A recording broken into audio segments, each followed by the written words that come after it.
Bonjour à tous, j'espère que vous allez bien. Aujourd'hui, j'ai le plaisir de vous retrouver pour une vidéo géopolitique qui fait suite et complète Algérie, Turquie, comprendre l'option française de François Ier au scandale des sous-marins. Donc si vous ne l'avez pas déjà vu, cliquez juste là pour la voir en premier.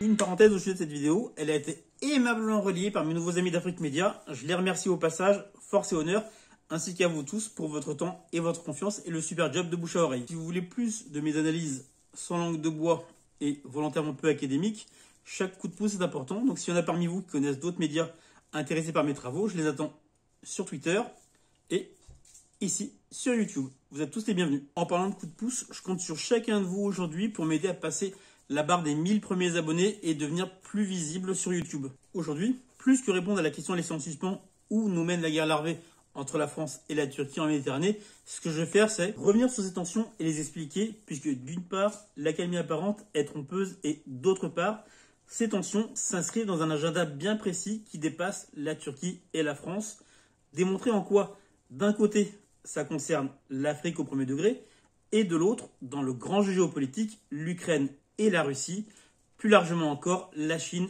et les États-Unis. Aujourd'hui, je vais nommer ces tensions pour ce qu'elles sont, une miniature de la lutte du monde unipolaire atlantiste contre la multipolarité. Monde unipolaire que dorénavant, ces grands artisans appellent par son nom véritable. En conclusion, à la demande de camarades panafricanistes et antimondialistes, un conseil de lecture qui va intéresser tous ceux qui voient le monde d'en bas, La ferme des animaux de George Orwell.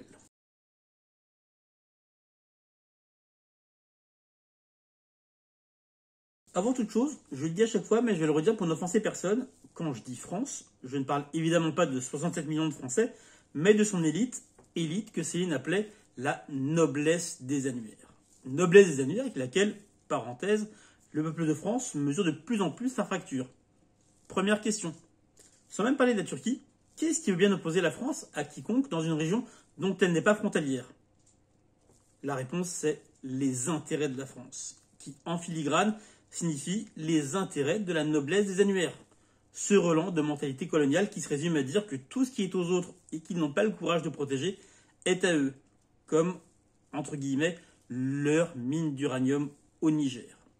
Alors, qu'est-ce qui cause des tensions entre la France et la Turquie, ces deux grandes amies? On n'arrête pas de leur cracher à la figure depuis 20 ans. Sarkozy a été odieux, Chirac a été odieux, tout le monde est odieux. Maintenant, l'Allemagne est odieux avec la Turquie. Et vous croyez que la Turquie, éternellement, qui est devenue un pays riche, dont le PNB par habitant est bien supérieur à celui des Balkans, a envie de s'humilier? L'explication, comme à peu près tout ce qui concerne la politique étrangère de la France, elle est à chercher du côté des agendas de Jacques Attali. Plus précisément, dans son livre Histoire de la mer, il explique que pour rester une puissance, la France doit imposer sa Pax Mediterranea. Pax, qui dans les grandes lignes prévoit fermer à la Turquie l'accès à la Méditerranée, l'exclure de l'exploitation du gaz, couper par la même occasion le contact physique entre la Turquie et l'Afrique, y regagner son influence déclinante en éliminant la Turquie des partenaires potentiels pour l'Afrique, dans le cas plus précis de l'Algérie, la position stratégique de ce pays, son opposition à l'impérialisme atlantiste, son soutien concret à ses voisins et, pour Jacques Attali, une revanche sur l'histoire plus perso. Le départ d'Algérie, c'est en fait, pour la faire courte, sans tapis rouge ni thé à la menthe.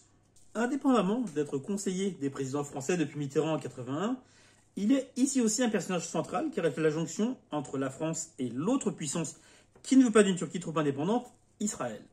Ainsi, après les découvertes de champs gaziers, les artisans français et israéliens du gouvernement mondial s'entendent pour un découpage des zones maritimes en s'appuyant sur des pays rendus obéissants par l'endettement, Grèce, Chypre Sud et Égypte. Découpage qui fait comme si la Turquie, qui a pourtant le plus grand littoral, n'existait pas. Enfin, pas exactement, comme le rappelle Slimane Zeguidour. Les Turcs n'auront droit qu'à aller nager sur leur littoral qui est quand même de 700-800 km, seulement nager, peut-être envoyer quelques felouks, faire de la pêche. Le droit d'aller nager, sans trop s'éloigner, donc les Turcs, faut pas trop exagérer. La première fois, moi aussi j'ai pensé que c'était une blague, jusqu'à ce que je vois la carte de ce fameux découpage. C'est littéralement un mur en mer devant la Turquie. Ce découpage accorde pas moins de 40 000 km² d'eau territoriale à l'île grecque de Castellorizo, alors que le droit de la mer en prévoit, sauf accord entre États riverains, 12 000 marins. Là où le bas blesse, c'est que Macron et Le Drian ne peuvent même pas plaider l'ignorance, puisqu'un cas similaire existe entre la France et l'Angleterre, les îles de Jersey et Guernesey, qui appartiennent à l'Angleterre, tout en étant dans la zone économique exclusive de la France. Comme par hasard, quand il s'agit d'elle, la France respecte le droit de la mer. Quand Erdogan rappelle ce paradoxe à Macron, en filigrane, sa réponse c'est « Ah, mais ça n'a rien à voir. Bon, je comprends que vous ne comprenez rien. Ici, c'est l'Europe et vous, vous êtes des sauvages. » C'est donc sans surprise que des spécialistes étrangers, comme Nel Matzluck, spécialiste allemand en droit de la mer, excusez du peu, expliquent que dans cette affaire, la Turquie a raison de refuser, ce qui n'est pas inapproprié d'appeler un diktat.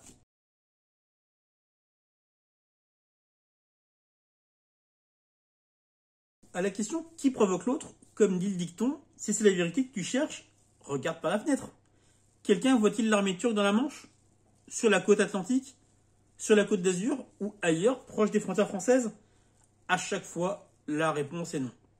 Inversement, l'armée française est partout autour de la Turquie, et pas pour l'aider, ce qui est un paradoxe, sachant que sur le papier, ils sont alliés au sein de l'OTAN. C'est à peine si Le Drian ne demande pas à la Turquie de s'excuser d'avoir ses frontières si près de leurs bombes.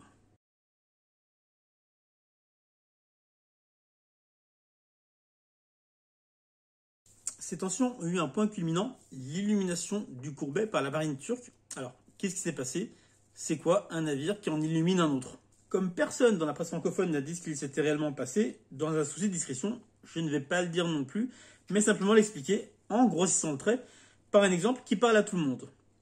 Imaginez, comme ça se passe dans l'eau, que vous surprenez un cambrioleur dans votre piscine. Vous avez une lampe électrique dans la main gauche et une arme à feu dans la main droite. Vous l'éblouissez avec la lampe électrique pour qu'il déguerpisse et, pour être convaincant, vous lui dites « Là-dedans, j'ai 6 copines. Et elles courent toutes plus vite que vous. » Dans l'esprit, c'est exactement ça. Le comble, c'est que Macron et Le Drian, plutôt que de faire amende honorable, continuent de se ridiculiser en allant se plaindre à l'OTAN. C'est comme si le cambrioleur allait se plaindre à la gendarmerie. C'est la raison pour laquelle leur plainte a été reçue avec tout le sérieux qu'elle mérite.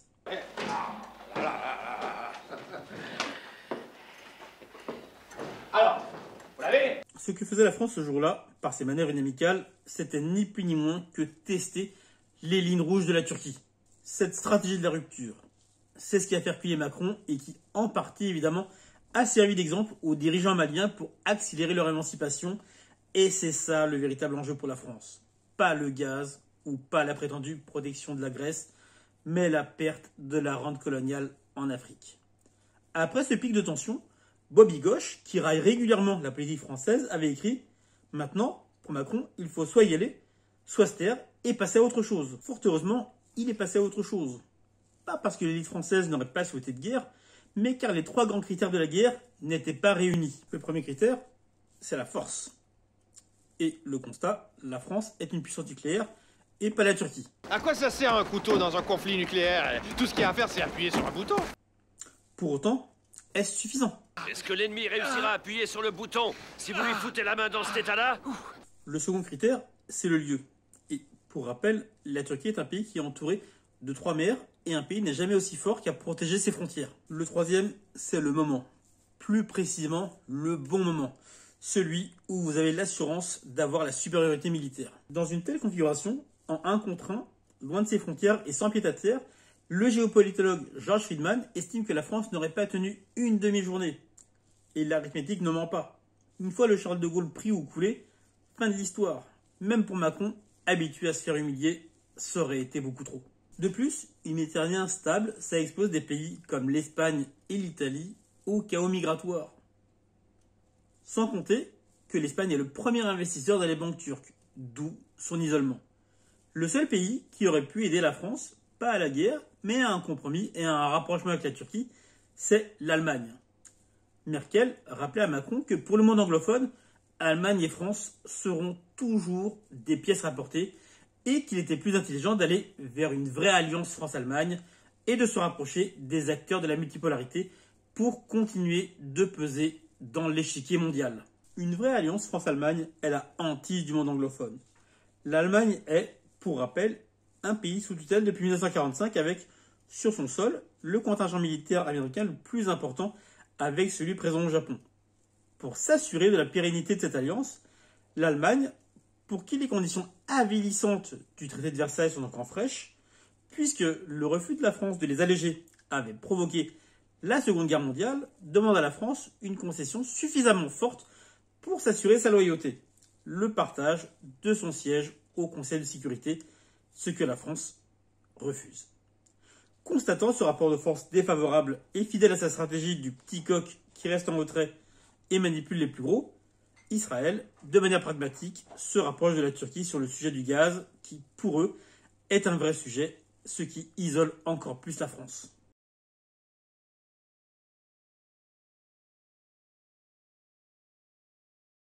Macron, qui sans lui faire offense, n'est que l'employé de la noblesse des annuaires, suit l'agenda qui maintient leur hégémonie sur, d'une part, les Français en bas, en leur faisant les poches, et d'autre part, sur ce qui maintient leur hégémonie à l'international, le maintien de l'ordre colonial en Afrique, notamment via la tutelle monétaire, dont parle magnifiquement bien Suleiman Boel dans Jusqu'à la mort du franc CFA. En écho au dicton « La parole est d'argent, le silence est d'or », dans sa sagesse, Suleiman écrit « Le silence perd tout son charme lorsqu'il assassine la vérité ». J'en conseille également la lecture à tout le monde. La noblesse des annuaires fait cette analyse très simple. Qui propose des alternatives gagnant-gagnant à l'Afrique et nous pousse vers la sortie? La Russie, la Chine et la Turquie. Quel est le dénominateur commun de ces trois pays? Ils ne sont pas satisfaits de leur place dans le monde unipolaire tel qu'il est et bouleversent l'ordre établi en prenant la multipolarité. Pour qui d'autre, la multipolarité est une menace? La noblesse des annuaires anglo-américaines. Petit problème, la noblesse des annuaires anglo-américaines prend celle de France pour une pièce rapportée et passe son temps à l'humilier. Masque français repris sur le tarmac, écoute téléphonique, pression pour annuler un marché militaire avec la Russie, annulation d'un marché militaire avec le Canada et l'apothéose avec le scandale récent des sous-marins destinés à l'Australie. Immense problème qui fait oublier le précédent. Turcs et Russes poussent pour une réforme du Conseil de sécurité qui dit « Le monde est plus grand que 5 ». Une telle réforme, si elle a lieu, en plus d'être le reflet du rapport de force de 2022 et plus celui de 1945, ouvre la voie à une représentation du continent africain par probablement l'Afrique du Sud et le Nigeria. Qui dit représentation africaine dans un Conseil de sécurité réformé dit épitaphe de la France-Afrique. Pour qui d'autre, la multipolarité est un problème, la noblesse des annuaires anglo-américaines. Résultat, la France fait fi des humiliations et attrape la seule branche à laquelle se raccrocher. D'ailleurs, quand Emmanuel Macron parlait de mort cérébrale de l'OTAN, il ne voulait pas dire c'est un club de criminels dont il faut qu'on sorte. En filigrane, ce qu'il voulait dire, c'est à quoi nous sert l'OTAN si un pays membre, censé être un laquais, la Turquie, fait obstacle à nos profits en Afrique. Dans la crise en Ukraine, constatant sa place dans l'échiquier mondial, il revient très vite en configuration d'usine et prône l'alignement sur l'OTAN, c'est-à-dire la soumission pleine et entière.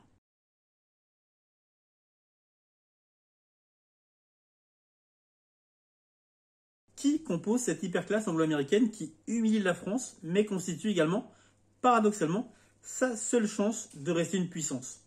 Globalement, on y retrouve les quelques familles à l'origine de la création de la Réserve fédérale américaine. Anthony Sutton et Eustace Mullins en parlent respectivement dans Le complot de la Réserve fédérale et Les secrets de la Réserve fédérale. Leur stratégie, si elle marche, est de provoquer l'éclatement des nations en plus petits États, plus faciles à contrôler, et ainsi faire s'écrouler tout le château de cartes de la multipolarité. À leurs yeux, le vrai rival, c'est la Chine, qui va devenir la première puissance mondiale d'ici 2028, et le vrai problème, c'est que la Russie lui fasse du transfert de technologie militaire. Tant que la Chine est, entre guillemets, seulement une puissance économique mais pas militaire, ils gardent des leviers pour la contenir. Un affrontement ouvert avec la Chine ou la Russie n'est pas envisageable dans un monde où les économies sont à ce point imbriquées, eux-mêmes auraient trop à y perdre. Le calcul est donc de fatiguer la Russie jusqu'à ce qu'elle renonce au transfert de technologie militaire à la Chine, créer un maximum de conflits. Leur méthode, comme on le voit, créer des conflits artificiels dans le voisinage de la Russie, partir d'Afghanistan après en avoir fait une poudrière, le coup d'État avorté au Kazakhstan et maintenant l'Ukraine. Plus globalement donc, créer le maximum de conflits sans y prendre part. Leur problème avec la Turquie, qui sur le papier est un allié, est qu'il désobéit. Comme le rappelle Jacques Attali, le gouvernement mondial qu'ils appellent de leur vœu a pour capitale Jérusalem. Pas dans les frontières actuelles d'Israël, mais dans celles du grand Israël biblique du Nil à l'Euphrate. Frontière visible sur la pièce de 10 agorot shekel, derrière le chandelier à 7 branches. Pour l'anecdote, les lignes bleues dans le drapeau israélien étaient créées avec cette symbolique. Celle du bas représente le Nil et celle du haut, l'Euphrate. Du coup, la Turquie travaille avec l'Iran et la Russie en Syrie pour maintenir l'intégrité territoriale de ce pays. Tant que la Syrie existe, pas de grand Israël, pas de capitale mondiale à Jérusalem et pas de gouvernement mondial.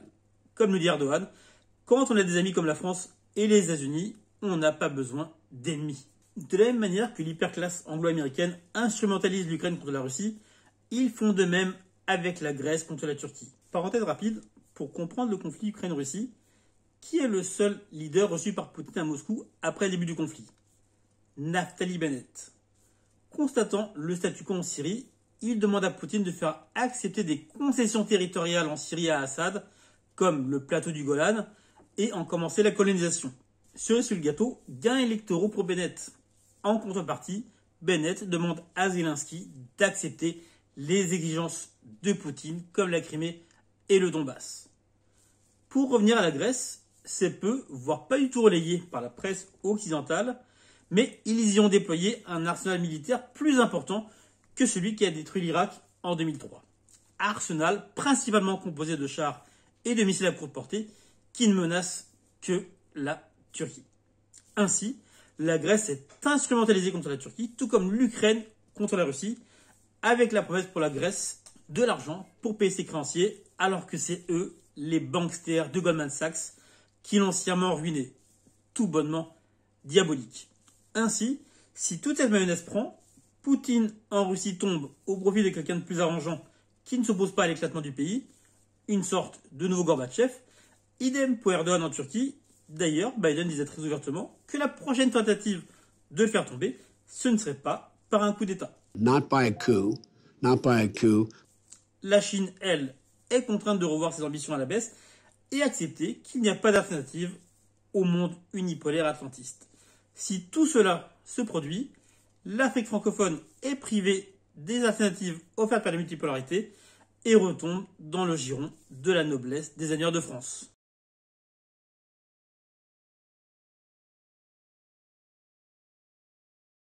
Évidemment, cette stratégie mondialiste s'oppose à des obstacles au niveau macro ainsi qu'au niveau micro. Au niveau macro, par exemple, porte-voix de l'élite anglo-américaine, Joe Biden a précisé que leur stratégie n'était pas d'entrer en guerre, mais de briser la multipolarité par des sanctions économiques. Quand Joe Biden a brandi la menace SWIFT, toute la Russie, prise de terreur, reprenait en chœur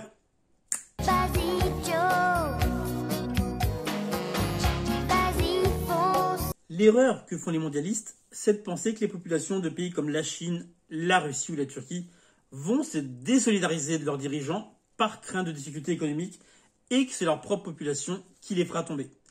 Globalement, toutes ces populations sont habituées à manger du pain noir. Pour ne parler que de la Turquie ou de la Russie, avant l'arrivée d'Erdogan ou de Poutine, les gens n'avaient rien.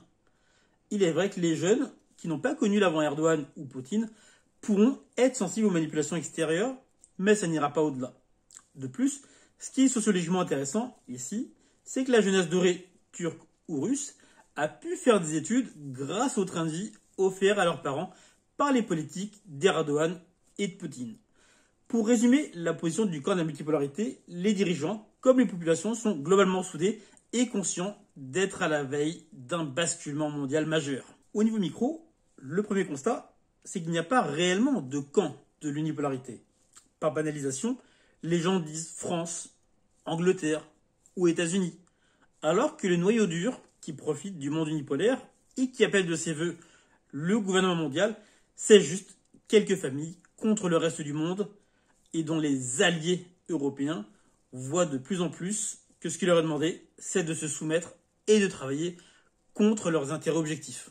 Les citoyens de ces pays constatent de plus en plus que leurs élites, en plus de leur faire les poches, leur proposent une société liberticide qui fait primer le sociétal pour masquer le social, dans laquelle ils seront heureux de ne plus rien avoir.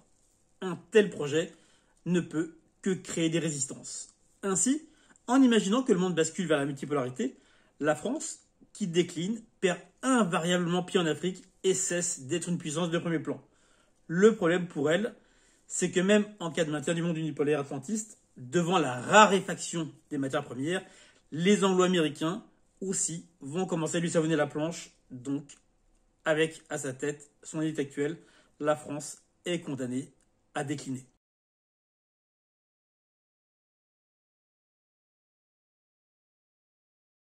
L'avenir de la relation France-Turquie, plus largement avec l'hémisphère sud, et même pour revenir au niveau micro, avec sa propre population, dépend de la lecture du monde qu'en feront les élites françaises. Tant qu'elle sera dirigée par ceux qui la considèrent comme un autel et pas par les héritiers de ceux qui en ont fait la fille d'église, les relations resteront exécrables. Le déclin accéléré du pays, pour rester sur l'image qu'ils s'en font, pourrait les amener, ce qui serait une excellente chose pour les Français d'en bas, à tout simplement changer d'hôtel, c'est-à-dire à quitter la France. Comme l'écrit Simone Veil, avec un W, dans l'enracinement, ces gens-là sont chez eux à la fois partout et nulle part. Ils ne savent pas ce que c'est l'appartenance à une nation, ils ne savent pas ce que c'est qu'être français. Seul le retour d'authentiques patriotes et leaders visionnaires de la trempe de Chirac pourrait inverser le déclin de la France. En son temps, il avait proposé de restituer une partie du pillage de l'Afrique. La noblesse des annuaires a pensé qu'il voulait mettre fin à la France-Afrique, alors qu'il essayait de la sauver en évoluant vers une relation moins vorace. Il avait juste prévu ce qui arrive aujourd'hui. L'Afrique a des alternatives, plus gagnant-gagnant, et l'époque matière première contre dessert est terminée.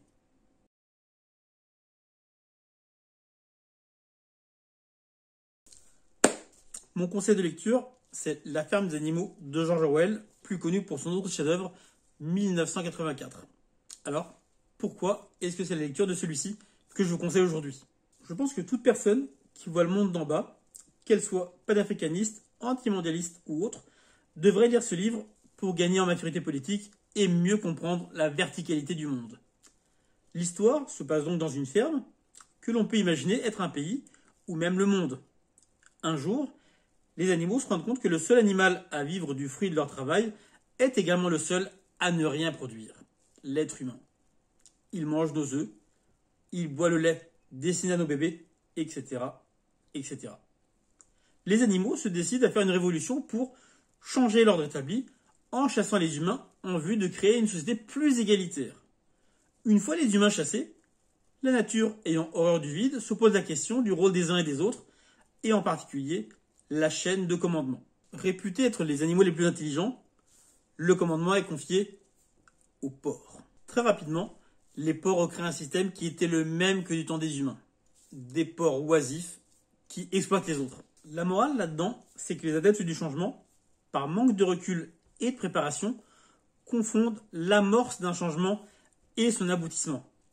Ainsi, pour compléter le parallèle, d'une part, comme je l'entends de la part de beaucoup de gens qui se réclament du panafricanisme, d'une part, entre guillemets, chasser les Français, ça ne veut rien dire, et d'autre part, c'est ce qui est fait ensuite qui scelle la réussite ou l'échec d'un changement de paradigme. Je ne t'en dis pas plus pour ne pas vous gâcher la lecture. Le livre est réellement plein d'enseignements. Absolument tous ceux à qui j'en ai conseillé la lecture viennent me remercier chaleureusement. Je vous invite naturellement tous à en faire de même en contribuant par vos commentaires et à m'écrire également sur Twitter pour tous ceux qui le souhaitent. Je réponds toujours avec plaisir. C'est tout pour aujourd'hui. J'espère que la vidéo vous a plu. Pensez à passer du temps sur mes autres vidéos. Et pour ceux qui ne l'ont pas fait, vous abonnez. Et j'attends donc vos commentaires sur YouTube et sur Twitter. À très vite.